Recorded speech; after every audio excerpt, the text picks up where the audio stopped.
Boa noite a todos, que todos sejam bem-vindos e que nós todos possamos aproveitar o que de bom terá na noite de hoje para a nossa reflexão, para a nossa aprendizagem, para a nossa vida. Então, eu fui encarregado de fazer o exórdio. Eu sempre gosto de dizer, para quem não sabe, o exórdio é uma introdução para nos ajudar a se concentrar melhor na palestra principal. Então, fui encarregado de fazer um item do livro dos Espíritos e, ao estudar esse item, eu achei interessante porque ele vai caber para todos nós como uma lição de vida. O livro dos Espíritos, para quem não sabe, foi o primeiro livro publicado por Kardec e ele tem 1019 perguntas e respostas que são um resumo do conhecimento geral em todos os setores da vida. Ele resume, quem puder ler, é simples leitura porque é pergunta e resposta, mais complexa no entendimento. Então a gente precisa ler como estudar, na verdade, com muita atenção para podermos absorver o que de bom tem. Então, eu fui encarregado de falar hoje da questão 919 do Livro dos Espíritos, que é o capítulo 12, que fala da perfeição moral. Perfeição moral é uma coisa interessante porque quando a gente imagina a perfeição moral, ou a gente não se coloca na história, ou a gente imagina que é algo quase como uma fábula. Mas na realidade a perfeição moral é uma coisa que ocorre aos poucos, todos os dias, com pequenas atitudes e pequenas coisas que nós vencemos nos nossos instintos, né? Então, eu estava falando ontem numa reunião que a gente teve, que eu me peguei essa semana no meu biro de trabalho, passando uma pequena formiguinha, uma bobagem, uma formiguinha. Há um tempo atrás eu meti a mão e empacava a formiga. Quando eu levantei a mão e fui encostar, fiquei com pena da formiga. Verdade. Fiquei com pena da formiga e peguei a formiguinha, tirei de cima e coloquei no canto. Então são conquistas que a gente nem percebe que vai adquirindo quando a gente começa a se condoer, se compadecer com as coisas que acontecem para outras pessoas. Nós estamos dessa forma melhorando um pouco o nosso sentimento, porque com certeza, levando em conta todas as encarnações que tivemos, hoje estamos na nossa melhor fase. Nós somos o melhor de nós mesmos hoje. Tenho certeza, no passado nós fomos piores. Bem piores. Eu matava a formiguinha. Daí, um exemplo para vocês. Mas vamos lá. A pergunta 919 é até um pouco extensa e vou tentar que fique mais leve na leitura dela, mas que possamos absorver o que ela responde, o que ela fala, porque se encaixa perfeitamente no nosso dia a dia. Então, a pergunta é a seguinte: qual o meio prático mais eficaz que tem o homem de se melhorar nessa vida e de resistir à atração do mal? A primeira resposta, que ela divide em duas, é: um sábio pela antiguidade budista, conhece-te a ti mesmo. Isso aí já ouvimos falar. Conhecer a si próprio é uma coisa bastante complexa, mas possível. Porque, para que possamos nos conhecer, a gente precisa prestar atenção em nós mesmos, no que nós fazemos todos os dias, no que nós pensamos, como nós vivemos, o que sentimos e o que desejamos para nós e para os outros. Então, a letra A, que continua a pergunta 919, diz o seguinte: conhecemos toda a sabedoria dessa máxima, dessa frase que eu falei assim, que conhece a si mesmo. Porém, a dificuldade está precisamente em cada um conhecer-se a si mesmo. Qual o meio de conseguir? Alguém sabe aí? Como conhecer a si mesmo? Eu não sabia, eu li aqui e encontrei realmente uma resposta que atendeu às minhas expectativas. A resposta é a seguinte: começa assim: fazei o que eu fazia quando vivi na terra. Quem está falando aqui é Santo Agostinho. Ele foi que na época da codificação participou de toda a codificação como espírito, e essa pergunta foi respondida por ele, que foi um religioso católico que viveu na Europa. Então ele respondeu: fazei o que eu fazia quando vivi na terra. Ao fim do dia, interrogava a minha consciência, passava a revista ao que fizera e perguntava a mim mesmo se não faltara algum dever, se ninguém tivera motivo para de mim se queixar. Veja a profundidade desse negócio. É uma avaliação diária que temos que fazer da questão do que fizemos hoje. E não é fazer uma avaliação de dezembro, não, do Natal. Avaliação em que a gente, como foi meu ano, que aí fica muito extenso e a gente se perdoa muito e deixa passar muita coisa. É todo dia. Todo dia fazer um levantamento, porque a gente vai se lembrar bem desse dia, do que nós fizemos. E continuou. Foi assim que cheguei a me conhecer e a ver que em mim precisava de reforma. Aquele que todas as noites evocasse todas as ações que praticara durante o dia e inquirisse de si mesmo o bem ou o mal que houvera feito, rogando a Deus e ao seu anjo da guarda que o esclarecesse, grande força adquiriria para se aperfeiçoar, porque crê de mim, Deus o assistiria. Deus ajuda quem quer, né? De alguma forma ele vai ajudar, ele vai iluminar, ele vai inspirar, mas a quem quer, quem não quer ele respeita, porque existe uma coisa chamada livre-arbítrio. Então, dirigir, pois, a vós mesmos perguntas, interrogai-vos sobre o que tendes feito e com que objetivo procedestes em tal ou tal circunstância, sobre se fizeste alguma coisa que, feita por outro, censuraria. A gente normalmente, quando censurar alguém, a gente tem que imaginar se nós não faríamos a mesma coisa, né? Quando a gente censura alguém, quando a gente aponta aquela história, quando eu aponto para um, tem 4 dedos apontando para mim. Aquela velha história que já se fala. E é verdade. Então, sobre se obrastes alguma ação que não ousarias confessar. Tem que fazer essa análise. Se fizesse alguma coisa, jamais tu admitiria para alguém. É perguntar ainda mais: se aprovesse a Deus chamar-me neste momento, teria que temer o olhar de alguém ao entrar de novo no mundo dos espíritos, onde nada pode ser ocultado? Examinai o que pudeste ter feito contra Deus, depois contra o vosso próximo, e finalmente contra vós mesmos. A resposta vos darão ou descanso para a vossa consciência, ou a indicação de um mal que precise ser curado. E aí é que está. Se nós usarmos de autodisciplina para tentar fazer esse tipo de reflexão diariamente, a gente vai encontrar coisas que não precisa nem dizer a ninguém, a gente diz para a nossa própria consciência. E se a gente chegar à conclusão de que aquilo não foi bom, nós certamente vamos mudar o procedimento. E com essa mudança de procedimento, dessa forma a gente está melhorando cada dia, né? Então continua. Como eu disse, a resposta é longa, mas eu tenho que ler a resposta dada por São Agostinho na pergunta. O conhecimento de si mesmo é, portanto, a chave do progresso individual. Mas direis, como há de alguém julgar-se a si mesmo? Não está aí a ilusão do amor próprio para atenuar as faltas e torná-las desculpáveis? Na verdade, a gente se perdoa a todo minuto. Se vocês prestarem bem atenção, nós nos perdoamos a todo minuto, a todo momento. Nós nos justificamos. Nós somos até cruéis com o próximo, mas conosco mesmo a gente é extremamente maleável. E a verdade é que os ensinos mais sábios é que nós devemos ser mais rigorosos com nós próprios do que com os outros, né? Deixar a cada um essa análise, esse sentimento. Então, ele diz aqui: o avarento se considera apenas econômico e previdente.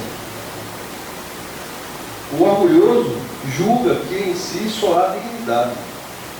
Isto é muito real, mas temos um meio de verificação que não pode eludir-nos. Quando estiveres indeciso sobre o valor de uma de vossas ações, inquirir como a qualificaria de se praticada por outra pessoa. Se censuraria em outra pessoa. Ou seja, essa flexibilidade que nós temos com nós mesmos, que às vezes não permite que a gente se enxergue, né? A gente quer ser normalmente vítima. Nós temos síndrome de vitimização. É uma síndrome. Então, a maioria de nós que admite, que não admite, em algum momento se vitimizou, quando na realidade nós éramos algozes, né? E não as vítimas. Continuando. Se a censuraria noutro, não la poderia ter por legítima quando fores o seu autor. Pois que Deus não usa de tuas medidas na aplicação de sua justiça. Procurai também saber o que dela pensam os vossos semelhantes, e não desprezei a opinião dos vossos inimigos, os nossos melhores julgadores. Porquanto, essa palavra minha, porquanto esses nenhum interesse têm em mascarar a verdade. E Deus, muitas vezes, os coloca a vosso lado como um espelho, a fim de que sejais advertidos com mais franqueza do que faria um amigo. E é verdade.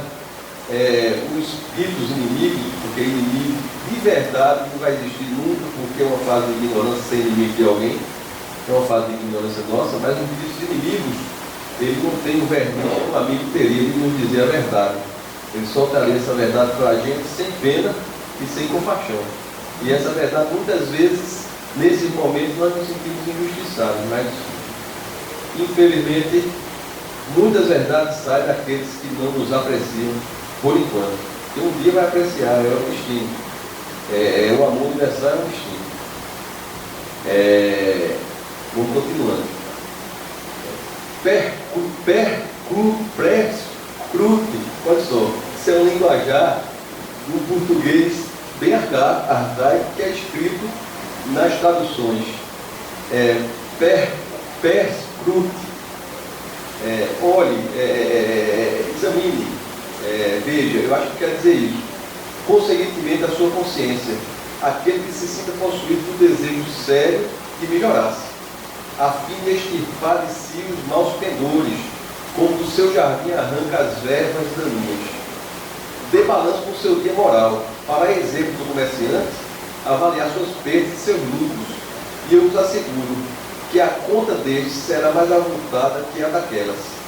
Se puder dizer que foi bom o seu dia, poderá dormir em paz e aguardar sem receio o despertar da outra vida. Perceba uma coisa, a gente está falando de uma coisa que eu acredito que todo mundo esteja achando que é uma coisa do dia a dia, não é isso? Até da modernidade, dos tempos de hoje. Mas foi escrito no século XIX.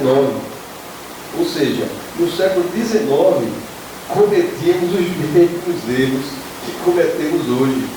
Impressionante, assim, quando você começa a olhar. E às vezes eu estou lendo esse livro, o livro dos Espíritos, estou estudando com o grupo que eu estudo aqui, e a gente se esquece que foi escrito numa época onde o conhecimento era muito limitado, o conhecimento global. Então, formulai, pois, de vós para convosco questões nítidas e precisas, não tem mais multiplicá-las. Justo é que se gaste alguns minutos para conquistar uma felicidade eterna. Não trabalhais todos os dias com a intenção de juntar haveres que vos garantam repouso na velhice? Não constitui esse repouso o objeto de todos os vossos desejos, o fim que vos faz suportar fadigas e privações temporárias? Pois bem, que é esse descanso de alguns dias, turbados sempre pelas enfermidades do corpo em comparação com o que espera o homem de bem? Não valerá este outro a pena de alguns esforços? Está falando aqui, é simplesmente todo dia a pessoa fazer essa reflexão, um pouquinho, 5 minutos de reflexão, já resolve a sua análise quanto ao que você vivenciou naquele dia.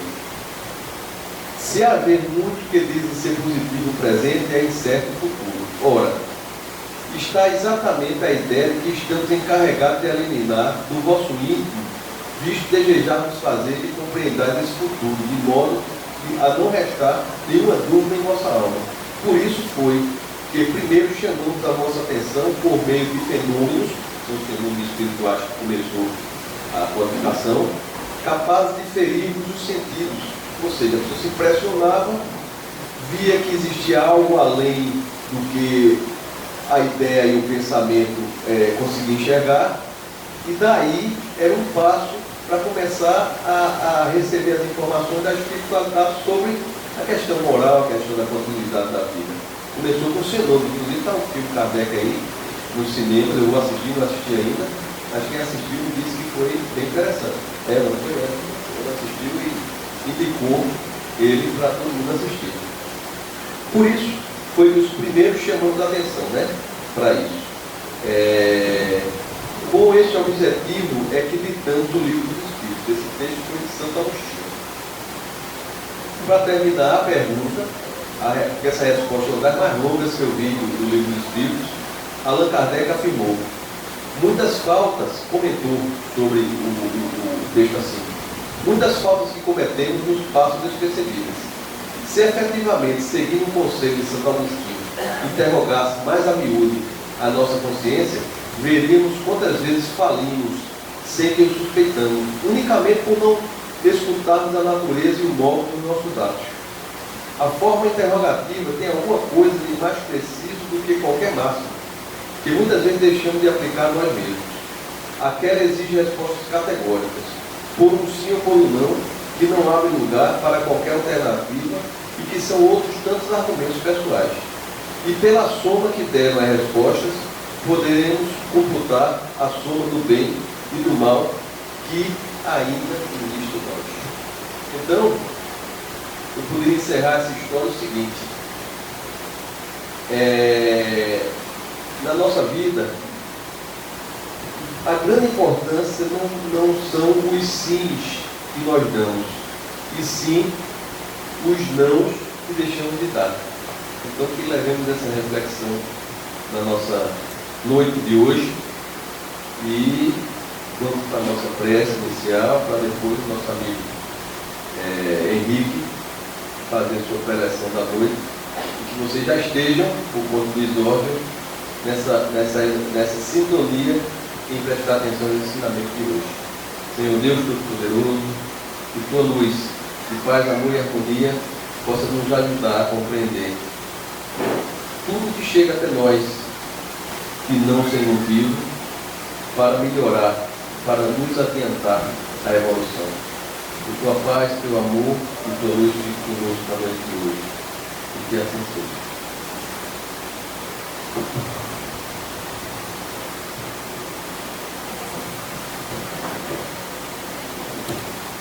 Boa noite a todos. Eu vou pedir permissão para a gente conversar sentado.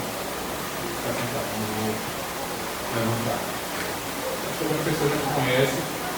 Eu digo que eu não sou palestrante e a gente sempre conversa, sempre tem um diálogo acerca dos ensinamentos de Cristo. Que a gente possa continuar nessa vibração, todos colaborando com bons pensamentos, bons sentimentos, para que a gente consiga absorver um pouco mais dos ensinamentos de Cristo. A gente vai passar um videozinho rápido para a gente poder começar a nossa conversação de hoje. O tema é indulgência, tá? Acabou o vídeo bem curtinho, né? Mas eu achei esse vídeo bem interessante.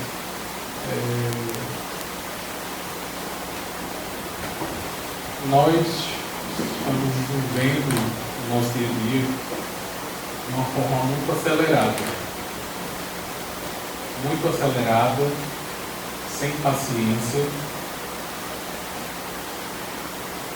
A gente perde muitas vezes a nossa paciência por coisas muito pequenas. A gente não consegue compreender e entender de fato as pessoas que estão ao nosso redor.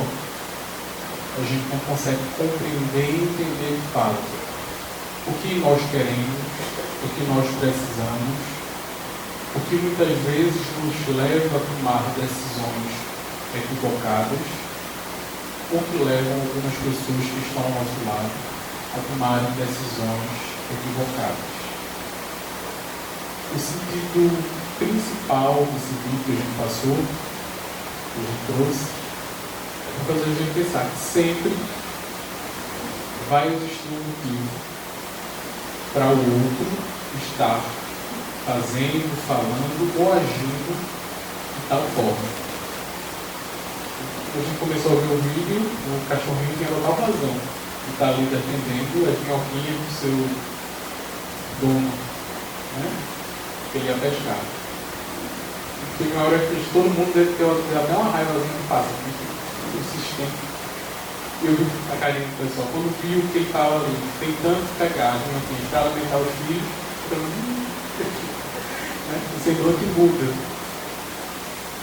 E se a gente, na nossa vida, se nós, no nosso dia a dia, tentássemos sempre olhar com mais doçura, com mais compreensão, com mais brandura, para todos os contextos que nós passamos, nós iríamos evitar muitos aborrecimentos. A indulgência ela é tratada tanto no Livro dos Espíritos como no Evangelho segundo o Espiritismo, e a gente vai ler aqui rapidinho uma pergunta no Livro dos Espíritos. Da parte 3 do capítulo 6. Caridade e amor do próximo. Qual o verdadeiro sentido da palavra caridade? Como entendia Jesus? Pergunta bem. Qual o verdadeiro sentido da palavra caridade como entendia Jesus? Não a caridade como a gente entende, mas como Cristo entendia, entende e a vivenciou. E os Espíritos respondem: benevolência para com todos, indulgência para com as imperfeições dos outros, perdão das ofensas. Ela sabe de pouco, galera. E a gente muitas vezes se confunde, né, nessa questão da indulgência. O que é ser indulgente dentro da nossa concepção? Dentro do nosso dia a dia? Os erros, eles são fáceis de serem admitidos, as falhas. Nós admitimos isso facilmente. Podem expressar, mas a gente está conversando, estou perguntando. As falhas, elas são aceitas de forma fácil? Como é que a gente trabalha, como é que a gente lida com isso durante o nosso dia a dia?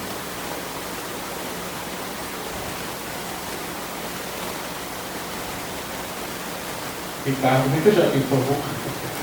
Como é que a gente lida com isso durante o nosso dia a dia? Com as falhas, com os erros, com os equívocos? Nós não temos paciência, nem tempo para perder, né? A nossa inquietação muitas vezes nos leva a destratarmos as pessoas que convivem com a gente.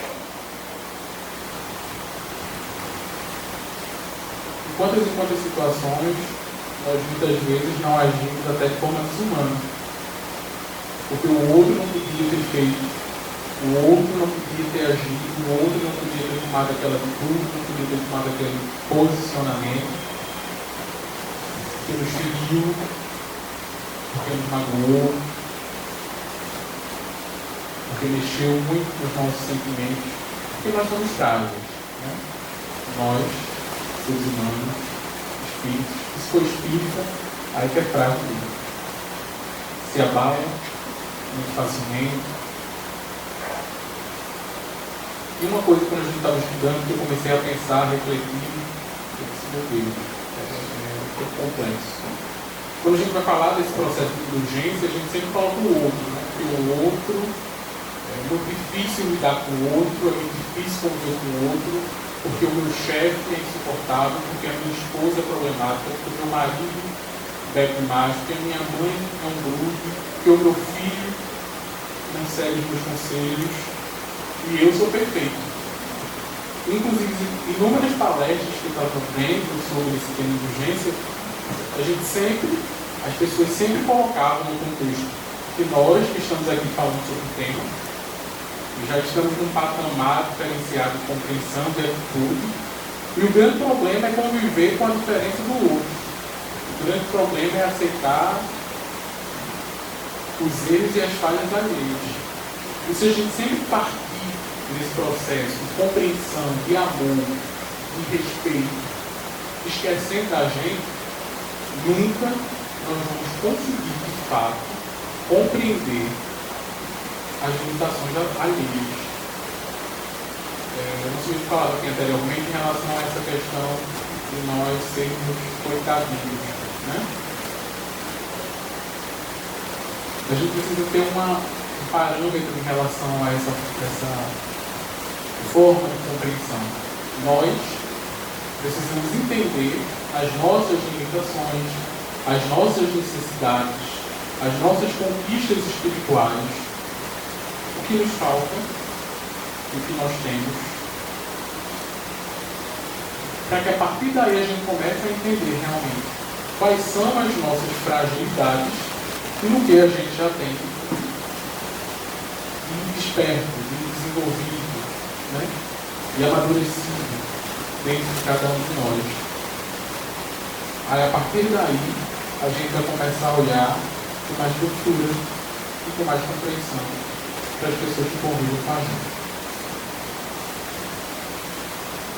Quando a gente vai estudar, vai ver a vida de Chico Xavier, eu acho que todos os exemplos dele são de indulgência, né? Inclusive, um relato das pessoas que conviviam com Chico, próximo, é que muitas pessoas não conseguiam conviver ao lado dele, né? Se afastavam, porque ele sempre ressaltava o lado positivo e luminoso de cada criatura. Por mais que, olhando nos olhos da outra pessoa, se visse o deserto. Existem pessoas assim. Muitas vezes nós somos assim. As pessoas olham nos nossos olhos e a gente não tem nada de bom para dar. Mas tudo isso é causa de quê?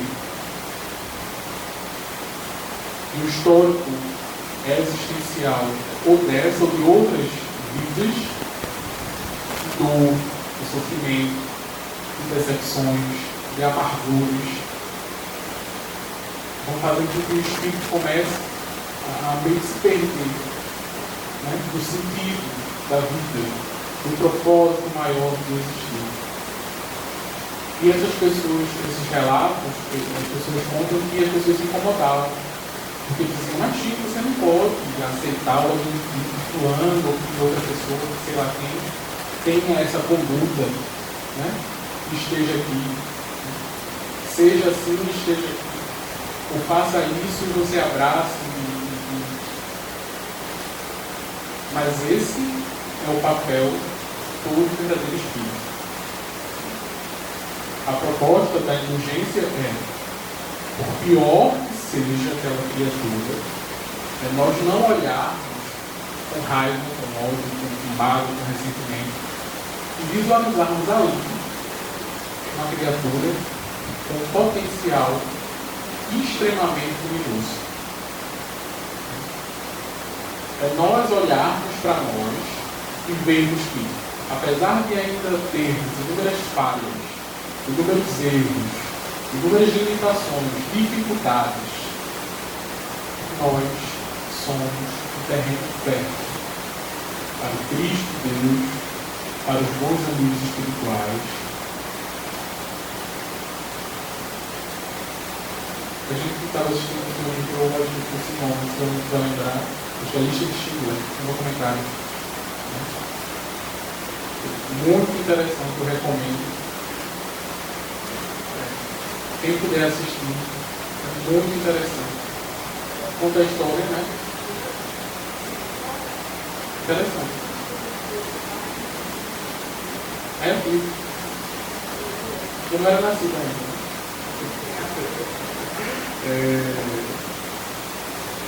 E quando a gente vai olhar a história do homem em si, né? Ele era um alcoólatra, ele era um dinheiro, um poder, mas que salvou inúmeras vidas. Inúmeras vidas no período do nazismo. Alugou o galpão, né, e fez uma curva com os nazistas e pediu para que colocasse alguns lá para que ele escravizasse, digamos assim. Ele alimentou, cuidou e salvou inúmeras vidas. durante esse período. Na nossa concepção, no nosso dia a dia, a gente olharia para uma criatura, para um espírito desse, e só observaria os defeitos. E a gente não tem defeitos. Todo mundo que está aqui já está no patamar diferenciado, e a gente não tem mais defeitos. Por isso que é muito fácil assim, a gente observar as falhas dos outros e os defeitos dos outros. E eu fiquei bastante pensativo, analisando aquilo. Né? Um homem daquele que aparentemente teve um desequilibrado social, pela conduta dele de vida, mas de uma coragem e de um amor que eu particularmente não perdi. Porque se em algum momento fosse descoberto, ele poderia perder a vida dele. E ao final da vida, ele perdeu os bens, e os judeus faziam questão de pagar as contas dele, de ajudá-lo, de comprar o uísque para ele, né? Questão de gratidão, de amor, de respeito. A gente também está trazendo esse comentário para que nós possamos refletir que a pior pessoa, na nossa concepção, tem algo de bom, de belo, e amoroso, tem bons sentimentos, tem amor dentro dela, assim como nós também. Nós nos irritamos durante o nosso dia a dia. Eu não sei se você não se irrita para já estar patamar diferenciado. Nós perdemos o nosso equilíbrio, nós perdemos a nossa paciência. Isso a todo momento, todo instante.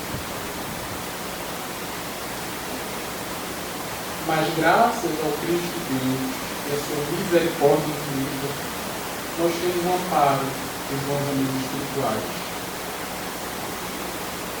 Todos nós aqui, sem exceção, solicitamos ao Cristo Deus a oportunidade de voltarmos à Terra e passarmos pela nossa vida a qual estamos vivendo. Pedimos pelas nossas dificuldades, pedimos, imploramos pelas nossas limitações, por determinadas doenças, por determinadas dificuldades, pela solidão.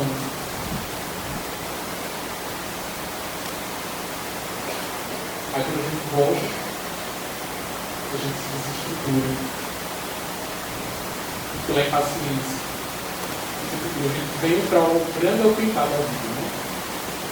Vem da terra, aí chega aqui e esquece daquilo que é mais precioso, que é cultivar os bons sentimentos e os bons pensamentos. E a gente analisando de uma forma bem ampla, se nós conseguíssemos agir, eu não diria nem com indulgência, mas com respeito ao outro, nós iríamos conseguir ter uma vida muito mais equilibrada. É respeitar, entender o motivo pelo qual as pessoas cometem crimes complexos.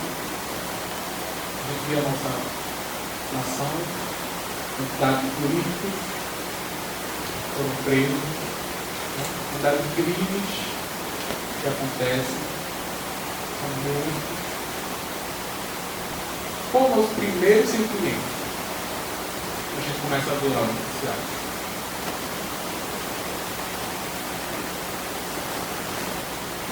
Qual o primeiro sentimento da gente?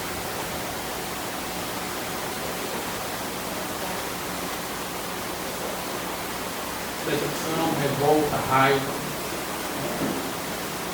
Aí a gente começa a mandar nos grupos do WhatsApp as notícias, né? Aí vai viralizando. Muitas vezes a gente não tem nem a preocupação de saber se realmente aquelas notícias, se aquelas informações são verídicas. que a gente vai passando, vai repassando. E qual é o nosso papel como espírito, como conhecedores, do nosso pensamento, que as nossas palavras, que os nossos sentimentos, eles têm um poder grande. E em todas essas calamidades, todas essas situações difíceis que a gente vê, qual seria o nosso verdadeiro papel, nosso dever? No mínimo, de uma prece. Que Deus abençoe. É o mínimo que a gente pode fazer.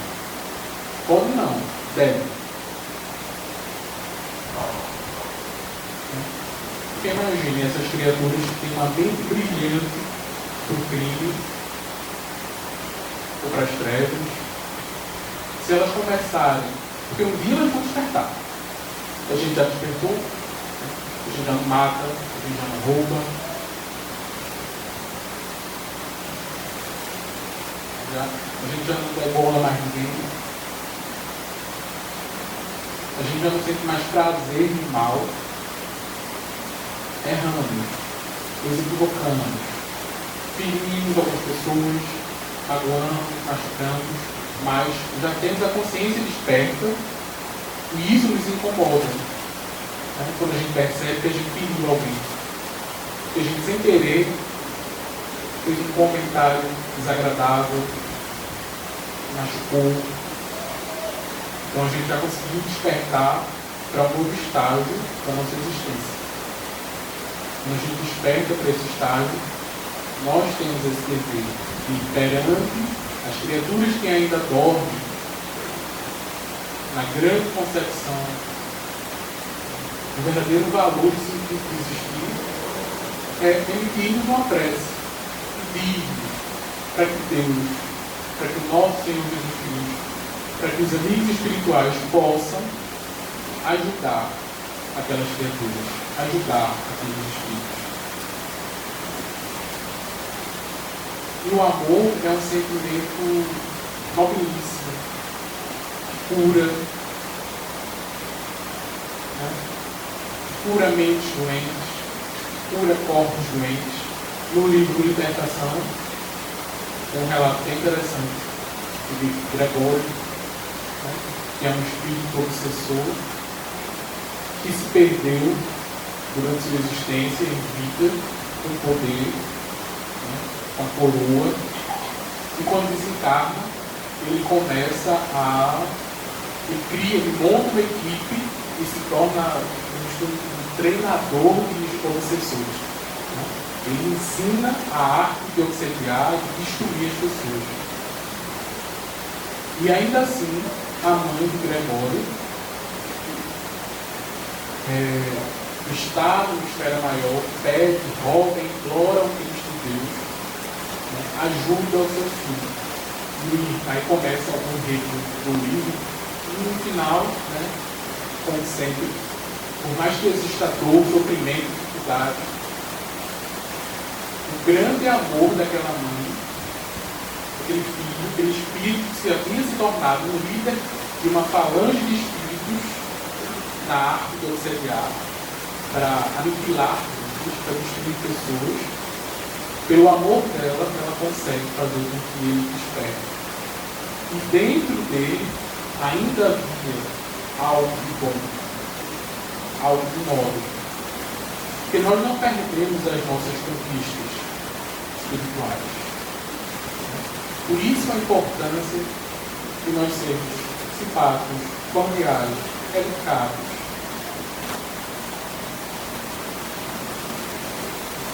Ao mesmo tempo que nós atraímos amigos encarnados, atraímos também amigos desencarnados.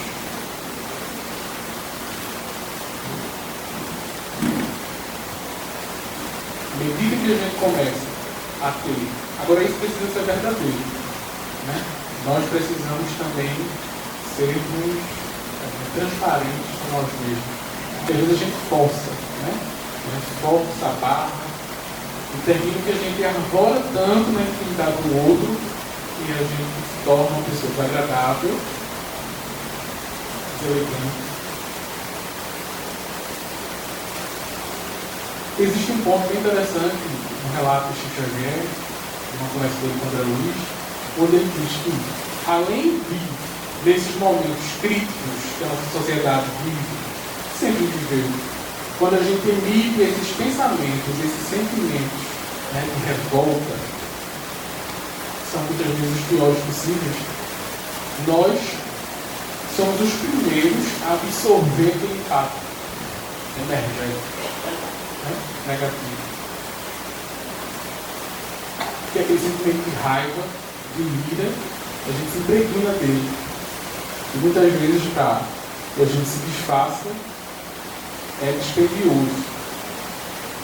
E a gente começa a ter as nossas crises de ansiedade, as depressões, né? Por toda essa incompreensão. Incompreensão do que eu sou, do que eu quero, dos meus propósitos, dos meus desejos, incompreensão do outro, e a gente vai adoecendo, a gente vai se amargurando, a gente vai perdendo a oportunidade de ser feliz, a gente vai perdendo a oportunidade de ser agradável. Quantas vezes a gente não encontra com uma pessoa que a gente não via há muito tempo, e o nosso primeiro comentário, né, é o mais desagradável possível. Ou que a pessoa está mais gorda, ou que a pessoa está mais feia, ou que a pessoa está mais velha, ou que a pessoa está mais magra. A gente sempre vai encontrar um defeito. Mas por quê? É compreensível também. A gente tem que ser indulgente com as nossas limitações. Porque nós estamos vazios. Toda a nossa insatisfação, todo o nosso mal-querer, todo o nosso desamor, porque a gente está vazio. Quanto mais amargo se é, mais vazio se é. Quanto mais incompreensível se é, mais incompreendido se foi.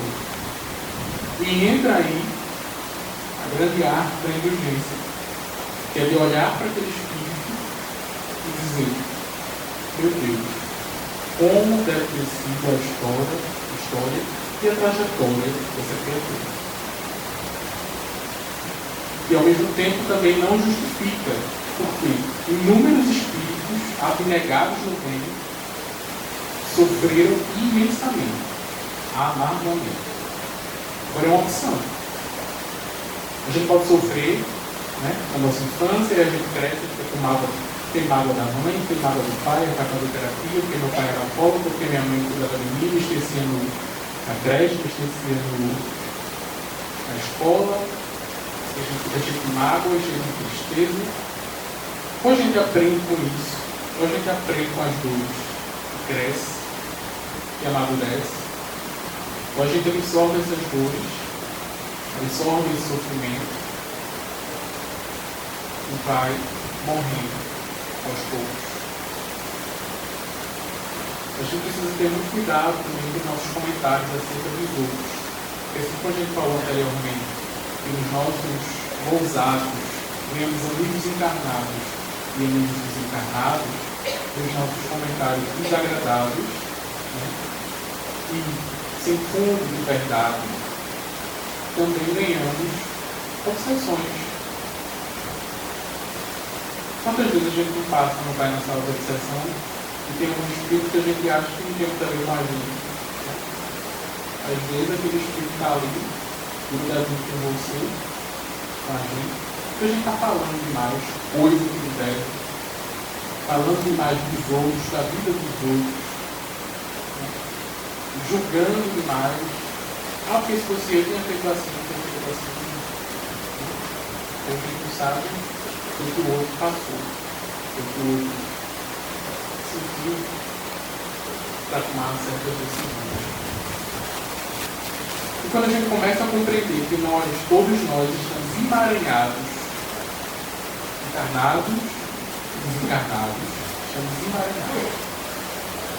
Se a gente pudesse visualizar aqui a quantidade de espíritos desencarnados que tem nessa sala, a nossa concepção humana não iria conceber, né, pelo espaço físico da nossa sala.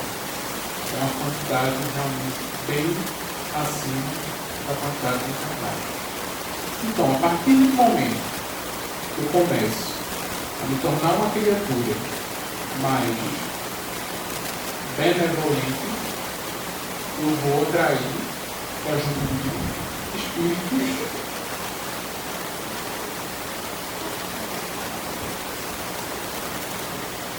que vai lá para o céu.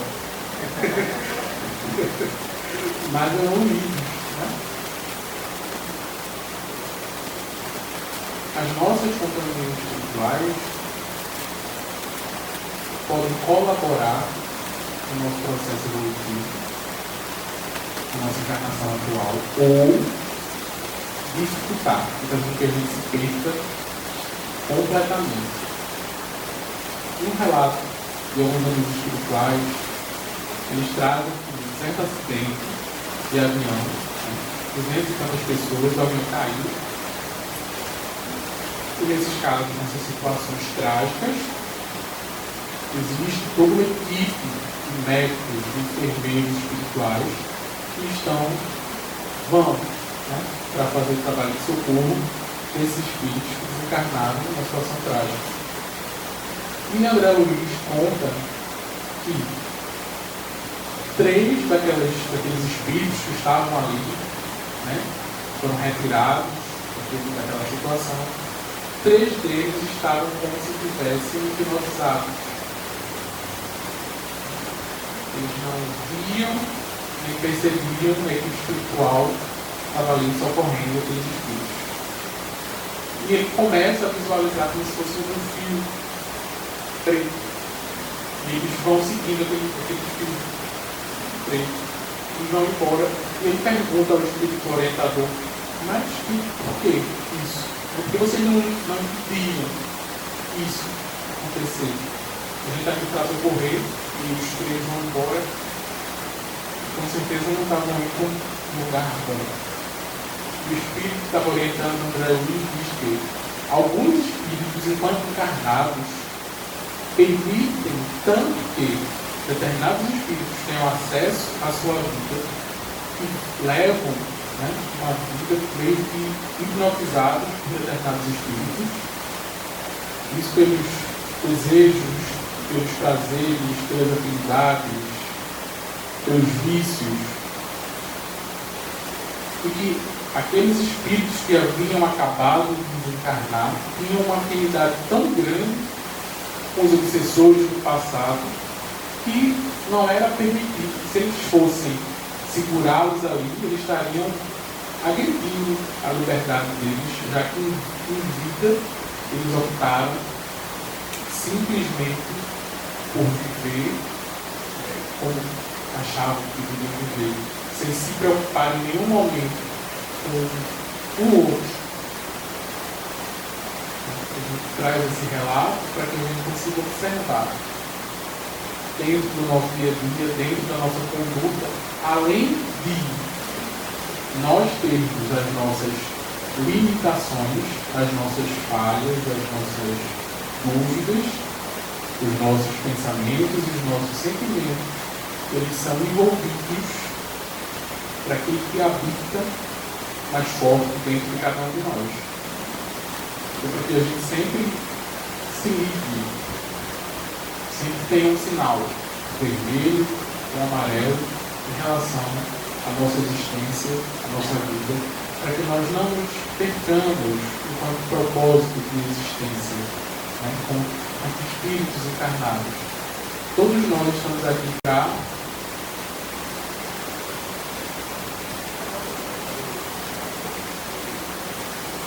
para evoluir e sofrer.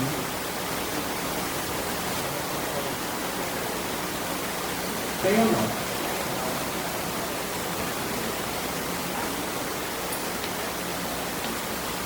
Não.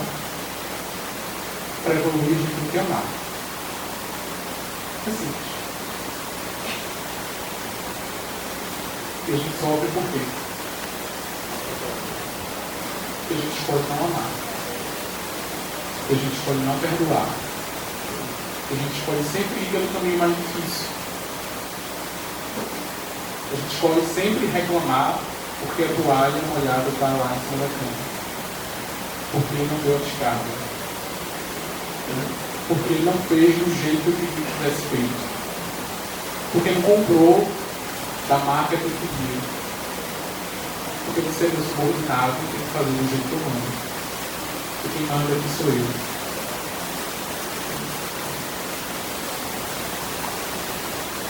Se a gente escolhesse amar de verdade, essas coisas não passam, né? A gente ia compreender. A gente ia se colocar no lugar do outro. Porque tem dia que a gente acorda e se pudesse mandar alguém parar para a gente descer, a gente faria. Tão desestruturado que a gente está. Muitas vezes a gente acorda assim revoltado, ou porque nós nos encontramos com os nossos desafetos, né, desencarnados, ou pela misericórdia divina, nós quando dormimos, todos nós aqui. Isso vai de acordo também com a nossa sintonia. Mas sem exceção, quando nós dormimos, os nossos amigos espirituais, os nossos anjos da guarda, espírito protetor, chega, forma carinhosa, vai tentar conversar com a gente, vai tentar dizer a gente, pô, você está indo pelo caminho errado. Não é assim. Não faça assim. Tenta dar uma despertada na nossa consciência em relação ao que a gente realmente precisa fazer, as escolhas erradas que nós estamos tomando na nossa vida. Aí a gente também às vezes se acorda revoltado, porque a gente está puxando o meio. Ou com mais ânimo para enfrentar a vida, com mais disposição para enfrentar as dificuldades de vencer, com a certeza que vale a pena se amar. Vale muito a pena amar. E a gente consiga despertar um dia para essa verdade que o Cristo trouxe há mais de 2 mil anos.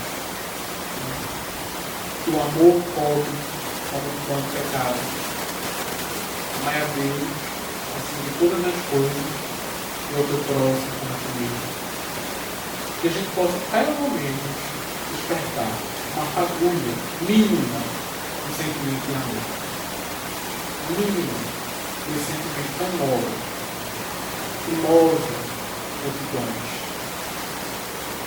A gente está aqui agora sentado, mas existem inúmeras milhares de criaturas colocando o amor em movimento, cuidando de doentes, de leprosos, alimentando, fazendo sopa, em creches.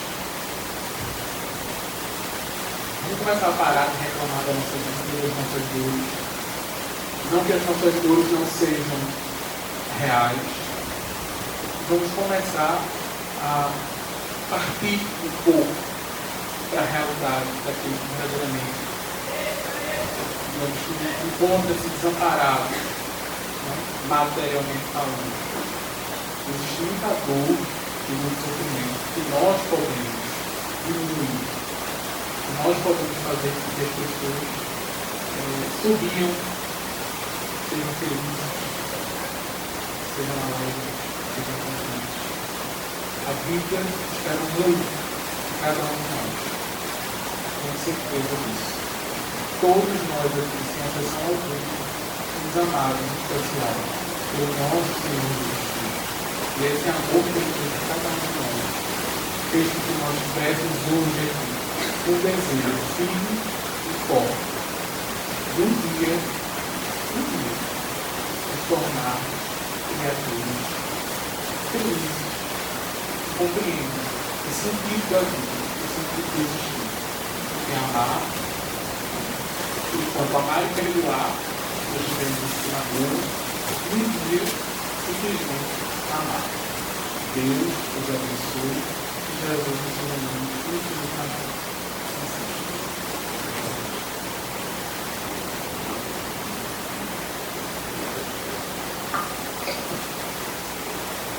Amados irmãos e irmãs em Cristo Jesus, Oremos a Deus, nosso Pai, em agradecimento. Jesus querido, Mestre amado, Rei do Rabi da Galileia, em teu santo nome nos dirigimos ao Deus, Pai do Filho da bondade e misericórdia. Rogamos, Senhor, para que os ensinamentos da noite de hoje possam ser despertados, compreendidos e influenciados a nossa vida de coração. Ajuda-nos, Pai amado, para que possamos fazer como Santo Agostinho nos ensinou, que ao final de cada dia possamos dar balanço em nossas vidas, que esse hábito se acrescente aos poucos, mas que possamos indagar de nós para nós mesmos, a quem é apoio, a quem nos cheio de fazer o bem, e rogar-te, Senhor, com toda a força dos nossos corações, para que não repitamos essas ações que não se guardam no amor do amor. Que possamos, Senhor, relativamente à indulgência, sermos mais indulgentes para com as faltas dos nossos irmãos. E também que nos ensine esta santa doutrina, que sejamos verdadeiramente severos para com as nossas vicissitudes. Que possamos entender de nós este hábito de ver o cisco no olho do nosso irmão e não enxergarmos a trave que vem dos nossos olhos. Ajuda-nos, Senhor, por caridade, para que sejamos vigilantes, para que oremos e que vigiemos os nossos pensamentos, as nossas palavras e as nossas ações, a fim de que possamos dizer para nós mesmos: obrigado, Senhor, porque apesar de todas as minhas vicissitudes e todas as minhas faltas e fraquezas, eu sei que hoje sou um pouco melhor que ontem, e amanhã seremos melhores que hoje. E nesta caminhada coletiva, Senhor, deixamos de ser crianças espirituais, que possamos atingir a virilidade espiritual, moral para a qual nos criastes, até que possamos, com os teus santos e divinos ensinamentos, atingir a perfectibilidade para a qual nos destinastes. E assim, nós rogamos por todos os irmãos desencarnados que aqui se encontram, a fim de que recebam o que de mais necessitam nesta casa e dos irmãos, que atendem através da espiritualidade amiga e perfeitura. Quanto a nós, Senhor, rogamos para que sejamos conduzidos de volta aos nossos lares, aos nossos entes queridos, gozando da tua santa e divina paz. Agora diremos a palavra para o nosso irmão, tudo que Deus trabalha na primeira parte, por esse momento. Em nome de Deus, em nome dos irmãos espirituais dessa casa, dando como encerrado a primeira parte do trabalho da leitura.